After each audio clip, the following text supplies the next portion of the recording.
Okay, welcome So, everybody. good, I'm Branda Almli, and I'm going to be your presenter tonight. thank you so much for being here. And along with her is Carrie. I'd love for you to introduce yourself as well. I'm Carrie Silvers. I'm the counselor at Glacier Park Elementary School. Wonderful. So Branda is going to walk us through the student brain development and with social media as well. And Carrie's going to add in for the elementary perspective when necessary. I'm going to go ahead and shut my video off so we can get started, and then I will be back on at the end. So enjoy. Thank you so much for being here. Thank you, Liz. Yes, I definitely want to thank everyone for taking the time to listen to the content of this presentation. We have been talking about it for quite some time about how the student brain, sometimes, especially in adolescence, is hard to understand. And so putting together a presentation is important to give to you guys. We're also going to touch a little bit on social media as well, because I know that this year in particular, we've seen an uptick in students accessing social media. So we want to just give you guys some information about what to look for, concerns, connections, and then at the end, we'll talk about just some positive pieces. Before we get started, though, I do want to introduce myself again. I'm Branda Almli. I am school counselor currently at Summit Trail Middle School in the Tahoma School District. I started in Tahoma in 2013, and prior to coming to Tahoma, I was at University Place School District, and I'm just now finishing my 19th year as a middle school counselor, which is kind of hard to believe. And so in addition to that, I want to share that my experience with adolescent brain, student development, social media trends, has also been impactful in being a mom. I have a 21-year-old stepdaughter. I have a 12-year-old daughter who is currently a sixth grader at Summit Trail. And I have a 10-year-old, a son. So I've got some experience in those categories as well. As a disclaimer, though, before we get started, I do want to just share I am not a doctor. I do not have a medical degree, but I do believe the information that I can share with you tonight will be helpful and hopefully support your relationship with your student. Okay, let's go ahead to the next slide. So again, the agenda tonight, we're going to talk about the student brain. Also, the importance of sleep. This is one of those factors that oftentimes gets overlooked, especially as kids go into middle school and adolescence. And then again, finally, social media influence on the brain. Carrie Silvers, who introduced herself tonight, she's going to be my timekeeper because I do want to give you the information, but keep it somewhat brief so that we can do a Q&A at the very end of tonight's presentation. As we go through the slides, if you have any questions, I would love for you to type it in the chat so that when we get to the Q&A, we can answer any questions that come up as we're on different slides that might be triggered. Okay. We want to start off with recognizing in the adolescent brain that the brain, the teenager brain, is not a broken or defective adult brain.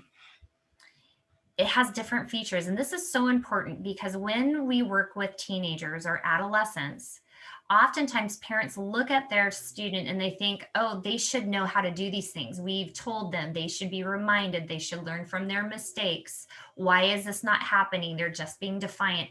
So there really becomes this moment as parents where we feel that they need to be at a certain developmental stage, and yet developmentally they are not there. So 3 areas that you want to be aware of is that your adolescent teenager is going to increase their risk taking. They're going to have increased sensation seeking, and they're going to move away from that parent-child relationship and draw closer to peers. All of these things that happen during that adolescent time is very stressful on the parent-child relationship because prior to that, and Carrie can attest for this, the bond between the parent and child is the primary developmental stage. And then all of a sudden, puberty hits, or prepubescent, and we start to see a change in our parent-child relationship without realizing what's really happening developmentally and understanding that this has to happen in order for your child to be a successful adult. So keeping those pieces in mind, we want to understand what's happening in the brain.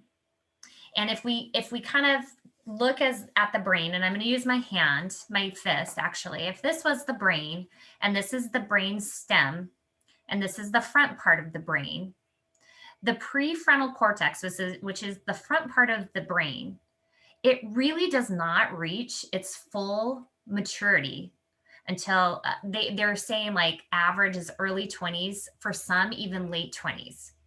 And this is huge in brain research because what that tells us, this prefrontal cortex is responsible for judgment, impulse control, long-term planning, and reasoning. All of those things that when I look at my teenage kid, I'm thinking, you need to know these things. And so then what happens is we get into this parent conflict because we're expecting our children to have that developmental skill. And yet it really isn't even possible for them to be where we want them to be until they're adults.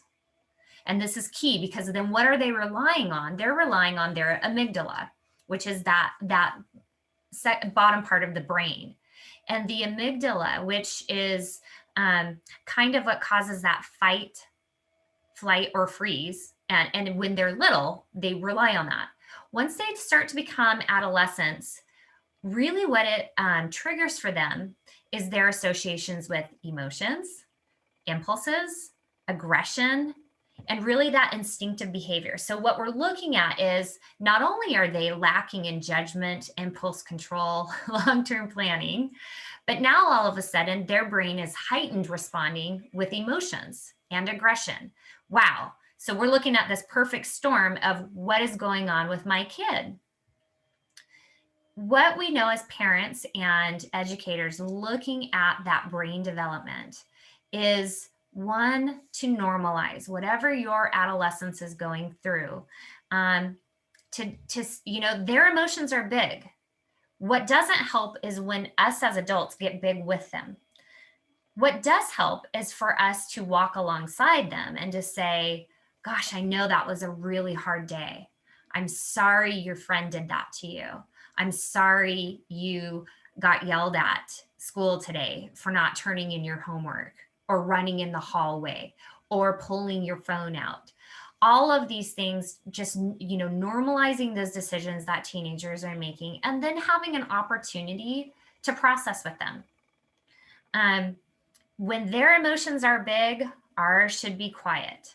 Okay. And then thinking about the fact that we may say things like, don't be so dramatic, or my kid is so dramatic. That gives it a negative label. And so if we can stay away from any type of labeling of our teenager or the adolescent behavior, you're going to go a long way with the kid.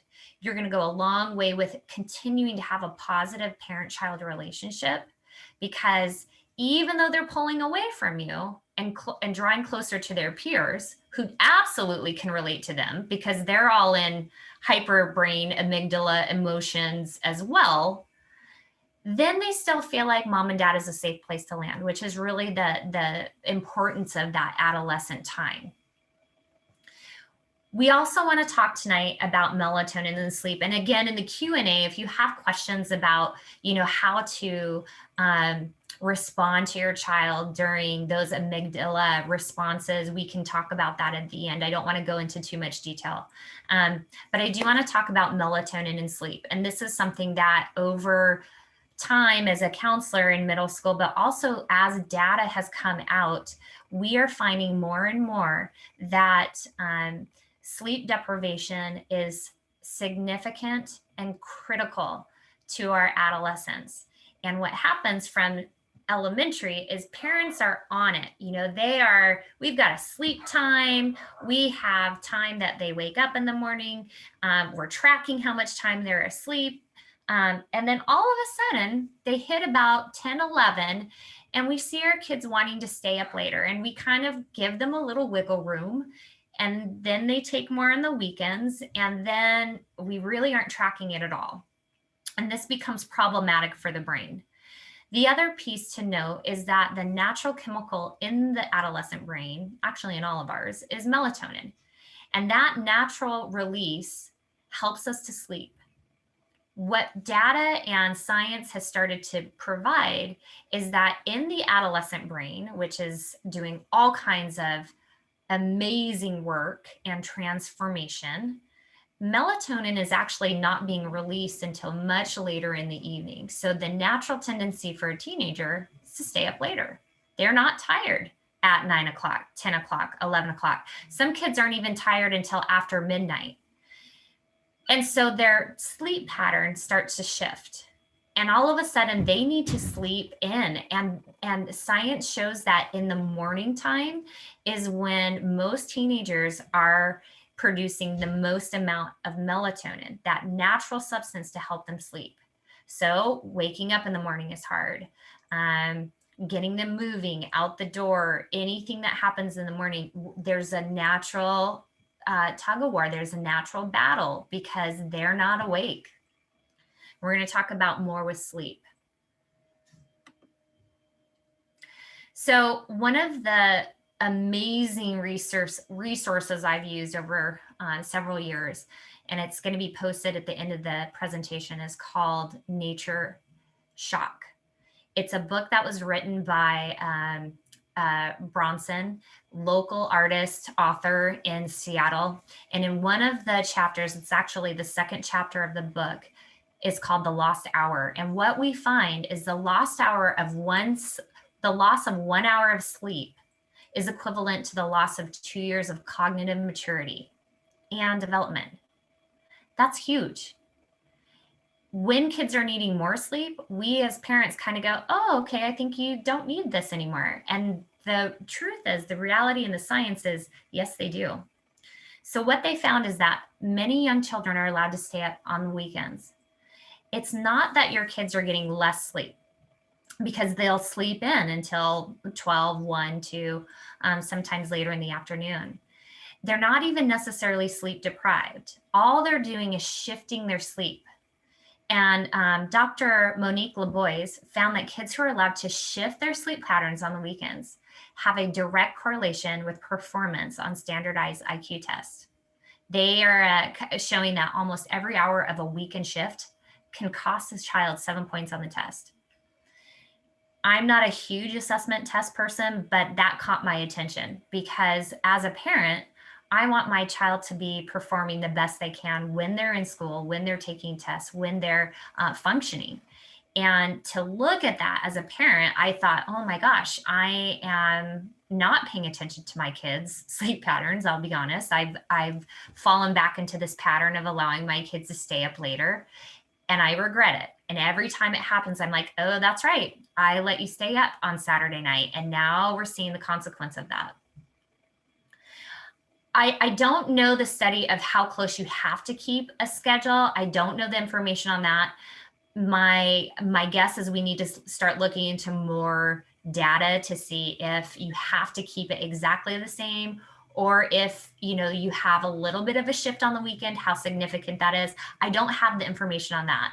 I think that my takeaway from that is it's critical not to have the dramatic change. And I'll tell you, I'm guilty of it as a parent. So it's something that I definitely am going to have to continue to work on as my kids are growing up into those teenage years. Another thing that I found to be fascinating is that research showed that a teen who received A's on average indicated that they would sleep 15 more minutes than someone who got B's, who slept an average of 15 more minutes than someone who got C's, and so on. What they're indicating is that sleep and sleep deprivation will directly impact your child's performance in school. And so again, another piece of data just to go, you know what, sleep matters. We've got to make sure that we're supporting our kids. And really what they're suggesting is anywhere from 8 to 10 hours is what an adolescent should be getting. I will talk to students on a regular basis that will tell me, Ms. Almli, I only slept 4 hours last night, or I'm only sleeping, I'll sleep for 3 hours. I'll get up and check my phone or do homework. And then I sleep for a couple more. Their sleep is interrupted. And so we talk about that in the counseling center a lot about, okay, what could be impacting how you feel, how you're thinking, how you're performing. And we always ask about sleep and exercise. That's another topic we won't cover tonight, but sleep and exercise are two critical things that really go hand in hand. Lastly, I yeah. don't mean to interrupt, but we're at 6:45 just to give you a little touch point. Thank you so much, Carrie. During sleep, the brain will shift.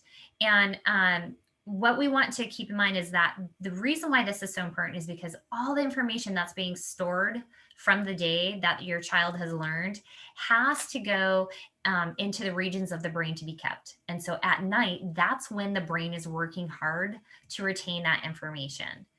And lack of sleep, not getting appropriate sleep, kids aren't connecting those learned events, experiences from the day. I'm going to go over this one briefly and move on to social media. Just indicating a comparison that the adolescent brain and the adult brain do not see things the same way. Okay. What they're finding is an adult and an adolescent can look at the same picture of an emotion, and 100% of adults can identify it correctly. Only 50% of teens can. They don't see the same thing. 50% of teens identified as anger or confusion or an other incorrect emotion when it's responding to fear. So this is just a miscommunication. This is where parents get really sidetracked when they say, don't you see what I'm seeing?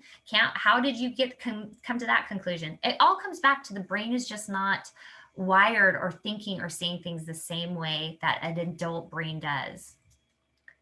So moving on to social media, what do parents know? There's a connection, there's a comparison, and sometimes there are concerns. This has a lot of data that I don't know that I want to touch on the data per se. I think I want to get to the next piece, but feel free to look through the data points.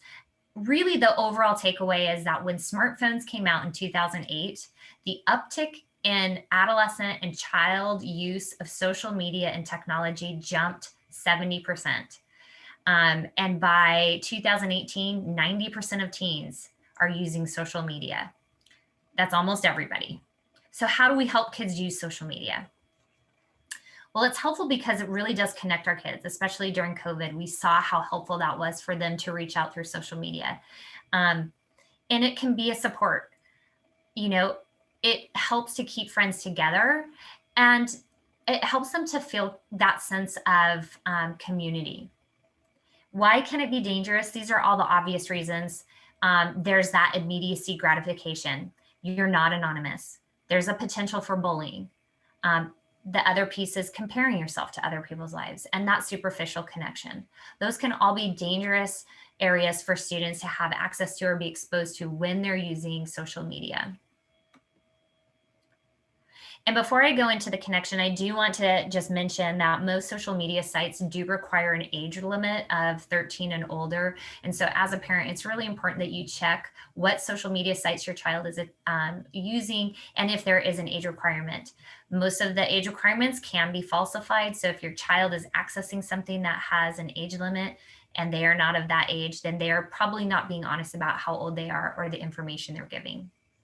With the connection, social media is an avenue for kids to connect with friends and people with their same interests. This was something that we encouraged kids to do during COVID and saw some really positive reports from kids that helped them to feel connected, even though they were feeling really isolated. It also allows students to just explore who they are and express themselves, as do we. With comparisons, this is the one that we want people to be really cognitive and mindful and keep an eye out for. Social media magnifies the impact of social comparisons. It magnifies the negative effects on teen well-being. Technology-based social comparison is associated with depressive symptoms among adolescents, particularly females. And what they find is that, we know this, most people only post the positive things in their life. And teens don't have that ability to reason that out. And so oftentimes they can feel they're left out, they're missing out, they're not as good, they're not liked as much. And that can become very problematic. And that's a big red flag if you see your child hyper focused on comparing them to their peers on social media. One study found that people who make frequent social comparisons are more likely to have envy, guilt, regret, and defensiveness. So keep that in mind. Concerns. We all have concerns for our kids on social media. Kids need support and education. But we also want to be transparent. We want to let our kids know, hey, I'm going to be checking your social media whenever I need to. I'm monitoring it, not because I don't trust you, but because I care about you. I want to make sure you're safe and other people are treating you the way that I would want them to treat you. Having those family rules and values is going to go a long way. Those potential risks are listed right there. Again, many of those things that are familiar with parents. I would just say that a concern that happens, especially in adolescence when kids have the phone, please, if you have anything to do with the phone from the beginning, plug the phone in somewhere else other than the bedroom. This will help them to sleep. They won't be laying there waiting for a ping, an alert, a notification, a context. I have had multiple students tell me that they stay awake all night because their friend may need them. And then we have to go into the conversation of they are not a therapist and they are not on call 24 hours a day. And yet with the smartphone, oftentimes students feel that they are. So placing the phone and having them check in the phone somewhere else, kitchen, downstairs, mom's bedroom, where they know the phone goes down at a certain time and they don't get it back till the next morning. Smart idea to help them with sleep and for them not to be overly accessed by their peers. And so remember, and I have to say, being a teenager is just great. And I don't see myself working with any other group because there's such a developmental, awesome time in life. They really are that medium between childhood and adulthood. And there's so much cool stuff going on. If we don't look at them as if they're just being resistant and defiant and emotional and dramatic, and we really look at them as their brain is on hyperdrive, they're trying to do all the things right, they're pulling away from mom and dad, they're trying to figure out who they are. If we can help them along that path, it's going to make going into adulthood a much smoother transition. Here are a list of resources I wanted to make sure that you have access to. So there's a sleep hygiene, social media use, social media contract. I did have my daughter do that and we review it from time to time. And then also I want to do a plug for Thursday, May 27th, that Tahoma School District is going to be screening a film called The Upstanders. This is another great resource and opportunity to hear more about that. And we've got Liz on who can talk more about that film. And so I think I did okay. Carrie, did I rush through that too fast? You did great. We have some time. Yay! Okay, so I did a lot of talking and I don't normally like to be the one talking the most. So I want to open it up to Q&A and any questions that came up throughout the presentation that maybe we can address or answer tonight.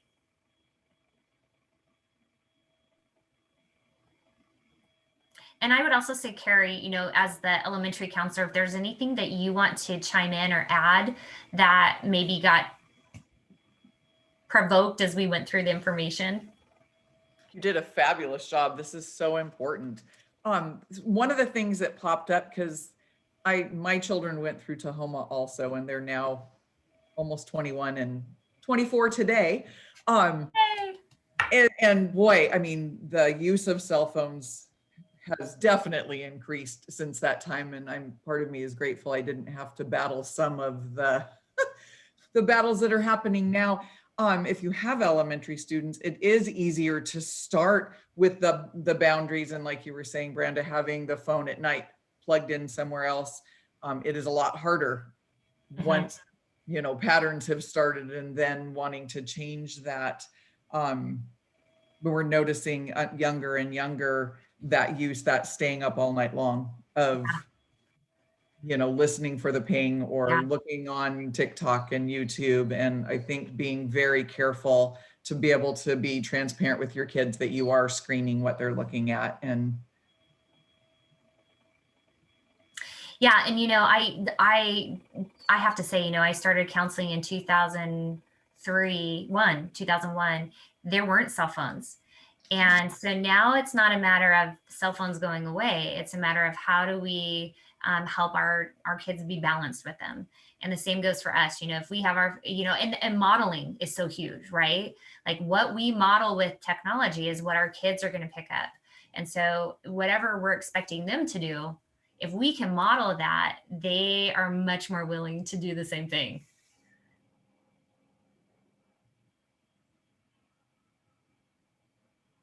Liz, you're muted. Always, right? Right. I appreciate working with both of you so much because your knowledge of students and behavior and brain development, it helps our practice so much. And then being willing to share with parents, I just appreciate you guys. I'm not seeing any questions right now, so I'm going to send out the recording of this, and we'll send out the resources that Branda had in her last slides, along with the registration for the film later on this week. And so feel free if you still have any burning questions before we get before we're done here. Oh, great. Thank you for those sources. That's wonderful. Yeah, I just want to make sure, especially the last source, Nurture Shock, that is a phenomenal book that touches on a lot of great developmental milestones and really gives parents a practical approach. It's an easy read, one that I have found very useful, not only in counseling, but also as a parent. Awesome. Well, thank you so much. Look at us. We've got 6:56. We did it before 7. So thank you all the attendees for coming tonight, and have a wonderful night. I'm going to stop recording and then look forward to that email later on this week. Have a wonderful night.